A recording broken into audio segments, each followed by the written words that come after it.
এই মুহূর্তে সিলেট সীমান্তবর্তী এলাকার পেঁয়াজের বাজার নিয়ে আরো তথ্য জানাতে আমাদের সাথে যুক্ত হচ্ছেন সহকর্মী হোসাইন আহমদ সুজাত।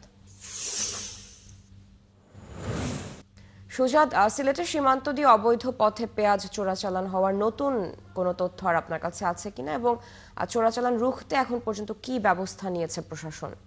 দেখুন স্যার, আসলে চোরাচালানের পেঁয়াজ কিন্তু প্রতিনিয়ত সিলেটের বিভিন্ন বাজারে আসছে এবং আমরা যেটা দেখতে পাচ্ছি যে এখনো বাজারগুলোতে আসলে ইন্ডিয়ান পেঁয়াজ বিক্রি হচ্ছে। তবে আমরা যারা বিক্রি করছে তাদের সাথে কথা বলেছিলাম, তারা অনেকেই আমাদেরকে বলছেন যে এগুলো তারা অকশনে কিনে নিয়ে এসেছেন। তো এখানে আর আসলে একটা প্রশ্ন আসছে যে অকশনের যে কাগজ যেটা দেওয়া হয় সেখানে কাস্টমস আসলে একদিন মেয়াদ দিয়ে দিয়ে কোর্ট সেখানে 3 থেকে 4 দিন দিয়ে দেয় এবং এই কাগজগুলো জাল করে বারবার গাড়ি করে নিয়ে আসা হয়, সেটাও কিন্তু অনেকেই বলছেন এবং সেটা আসলে তদন্ত করে বের করা উচিত, এটাই বলছেন ব্যবসায়ীরা। আমরা আজকে একটু পেঁয়াজের দাম জানার চেষ্টা করবো।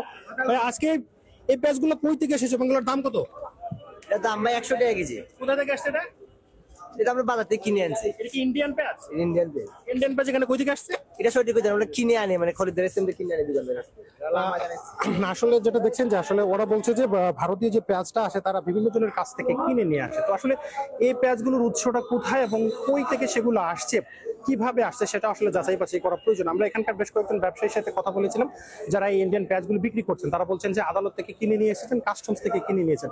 তো আমরা যেটা কথা বলেছিলাম বিভিন্ন মানুষের সাথে বিভিন্ন সূত্রে জানতে পেরেছি যে জাল কাগজ করে, অর্থাৎ এক নিলামের কাগজ দিয়ে বারবার গাড়ি করে কিন্তু পেঁয়াজগুলো এই বাজারে নিয়ে এসে প্রবেশ করানো হচ্ছে। তো সে বিষয়ে আসলে দীর্ঘ তদন্ত প্রয়োজন। আর এই তদন্তের মাধ্যমে যদি প্রকৃত যারা চোরা কারবারি আছে তাদেরকে যদি বের না করা হয় তাহলে কিন্তু প্রকৃত যারা ব্যবসায়ী আছেন তারা বিপাকে পড়বে না। সারা সুজাত, ধন্যবাদ যুক্ত হওয়ার জন্য। দর্শক, সিলেট সীমান্তবর্তী এলাকার পেঁয়াজের বাজার নিয়ে তথ্য জানাচ্ছিলেন সহকর্মী হোসাইন আহমদ সুজাত।